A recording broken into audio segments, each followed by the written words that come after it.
Hello everyone, good morning all of you. कैसे हैं आप सब? आई होप सब अच्छे होंगे और आपकी स्टडी भी बहुत अच्छी चल रही होगी। सुबह के 10 बज गए हैं। मैंने दिन अपना काम निपटाने के बाद में 10:30 बजे से पढ़ना शुरू कर दिया था, जिसमें कि मैं 12:30 बजे तक की अपनी स्टडी कर लूँगी। और मैंने 1 घंटे की स्टडी मॉर्निंग में उठ के कर ली थी। सुबह 5 से मैं उठ गई थी, तो 5:30 बजे से 6:30 बजे तक की मैंने स्टडी कर ली थी। और चलिए मैं अपना इंट्रोडक्शन दे देती हूँ। मेरा नाम है छाया चौहान। मैं एक हाउस वाइफ हूँ, एक बच्चे की मदर हूँ और टीचिंग से रिलेटेड एग्ज़ाम की प्रिपरेशन कर रही हूँ। करंटली मैं DSSB TGT और UP TGT की प्रिपरेशन कर रही हूँ। और मैंने हार्ड चैलेंज लिया है कि जिसमें 7 घंटे की स्टडी करनी है और अपना इंग्लिश लिटरेचर का सिलेबस जो है वो कंप्लीट करना है। फर्स्ट डे मेरा हो गया था, ये सेकंड डे है। मैं 2 दिन से ज़्यादा बिजी थी, इस वजह से मैं वीडियो अपलोड नहीं कर पाई थी। तो अब मैंने यहाँ पे लर्न करना शुरू कर दिया था और मैंने इंग्लिश लिटरेचर से रिलेटेड अपने राइटर को कंप्लीट किया। और करंट अफेयर्स को मैं आधा घंटे की मैंने करंट अफेयर्स की। तो उसके बाद में फिर अपनी बेटी को लेने के लिए चली गई थी। और फिर उसके आने के बाद लंच वगैरह करने के बाद में फिर से बैठ गई थी। बेटी अभी थोड़ा खेल रही थी कि मैंने कहा चलो बाद में पढ़ा दूँगी। फिर मैं दोबारा से बैठ गई थी, जिसमें कि मैंने रीडिंग लगा रही हूँ, क्योंकि मैं 20 मिनट की रीडिंग डेली लगाती हूँ। कभी कभी ऐसा होता है जो नहीं लगा पाती हूँ, मैं रीडिंग ज़रूर लगाती हूँ।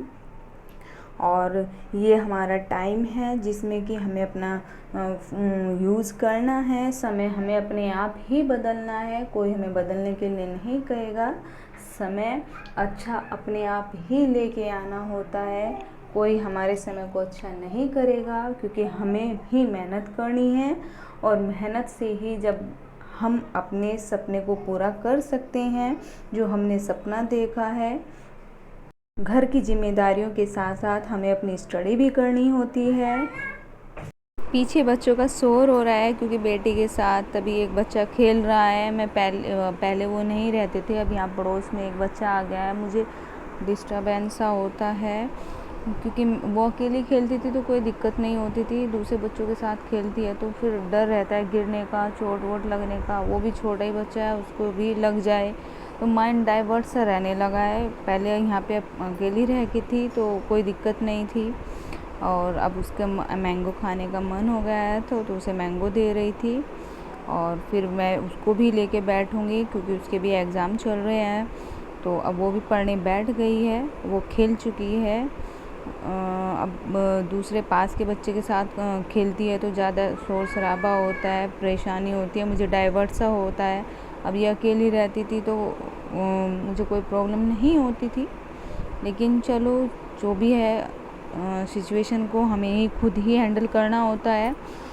क्योंकि चाहे कैसे भी हालात हों, उन हालातों में हमें पढ़ना है। ज़रूरी नहीं होती है कि हर चीज़ की सुविधाएं हमारे पास होंगी तो हम पढ़ पाएंगे। जितनी हमारे पास सुविधाएं होती हैं, जैसे हालात होंगे उसके अनुसार ही हमें पढ़ना होता है। मेरा अपना घर नहीं है, मैं अभी रेंट पे ही रहती हूँ। सो जो बराबर में बच्चा रहता है तो इस वजह से थोड़ा वो ज़्यादा शोर शराबा होता है, तो थोड़ी डाइवर्ट सा हो ही जाता है मन। पर कोई नहीं, ये पहले भी मुझे परेशान करती थी कि मम्मा मैं अकेली क्या करूं, कैसे खेलूं। अब वो साथ में आ गया तो उसके साथ खेल लेती है, तो हर स्थिति को झेलना पड़ता है।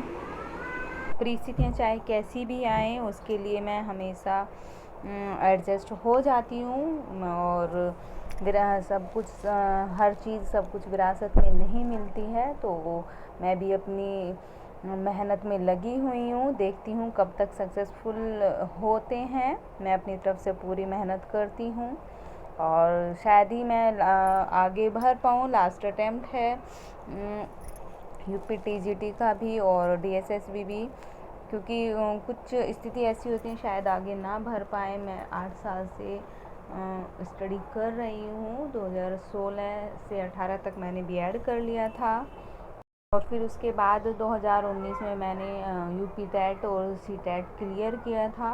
तो उसके बाद से मैं 2020 से मैं अपनी स्टडी में लगी हुई हूँ तब से। लेकिन अभी तक मुझे कोई सक्सेसफुल नहीं मिली है। लेकिन मैंने जब से अब तक कोई हार नहीं मानी है, लेकिन कुछ स्थिति हैं शायद मैं ना आगे बढ़ पाऊँ, इस वजह से बोल रही हूँ। तो चलिए, आज तक का स्टडी व्लॉग मेरा यहीं तक का था, तो फिर मिलते हैं।